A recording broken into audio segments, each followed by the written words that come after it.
முக்காடு நேயர்களே, அதாவது எல்லா எலெக்ஷன்லையும் மாற்ற முடியாத, மறுக்க முடியாத ஒரு பிள்ளையார் சொல்லி அப்படின்னா அல்டிமேட் ஸ்டார் அஜித் குமார் அவர்கள் தான். என்ன காரணம் அப்படின்னா, எல்லா எலெக்ஷன்லையும் ஆளாக அவர் தான் வந்து ஓட்டு போடுவார். அதே மாதிரி தான் இந்த எலெக்ஷன்லையும் ஒயிட் கோட்டு, ஒயிட் ஃபுல் அப்படியே பார்த்தாலே எப்படி ஒரு பிரகாசமாக இருக்காருப்பா.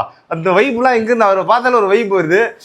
அந்த மாதிரி வந்து அல்டிமேட் ஸ்டார் அஜித் குமாரை பார்க்கும்போது உங்கள் யாருக்காவது வந்து வைப் வந்துச்சா? நிஜமாலுமே எனக்கு அப்படி தான் ஃபீல் ஆச்சு. அவர் ஒயிட்டு கோட் போட்டதுனாலே என்னன்னு தெரியல, அவர் பார்த்தால ஒரு அப்படியே இது பின்னாடி வந்து ஒளிவட்டம் தெரியுமா, ஜீசஸ்க்குலாம் வந்து ஒளிவட்டம் தெரியுமா, அந்த மாதிரி வந்து அதாவது நீங்கள் சொல்லக்கூடாது, நான் வந்து கம்பேரிசனுக்காக சொல்கிறேன். அந்தளவுக்கு வந்து பிரைட்டாக அப்படியே ஆள் க்ளீனாக இருந்தார்.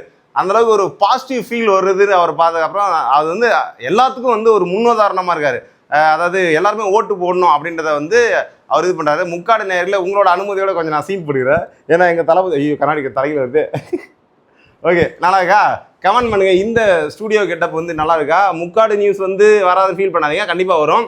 இதையும் நான் வந்து போடுறேன். ஏன்னா வந்து நிறைய பேருக்கு வந்து என்ன அடையாளம் தெரிய மாட்டேது, சரியா? அதனால் வந்து முக்காடு மட்டுமே போட்டுருக்க முடியாது, இதுவும் கலந்து போடுறேன். நீங்கள் வந்து ரொம்ப அடம் பிடிக்காதீங்க. முக்காடு இது போட்டால் தான் வந்து இல்லை வந்து அன்ஃபாலோ பண்ணிடுறேன் அப்படிலாம் நிறைய பேர் சொல்கிறீங்க. அப்படிலாம் சொல்லாதீங்க. நீங்கள் இல்லாமல் நான் இல்லை. ஓகே, நல்லா இருக்குன்னா சொல்லுங்கள். அடுத்தடுத்த வீடியோவில் இதையும் மேனேஜ் பண்ணிக்கோ. அப்படியே வரட்டா, பாய்.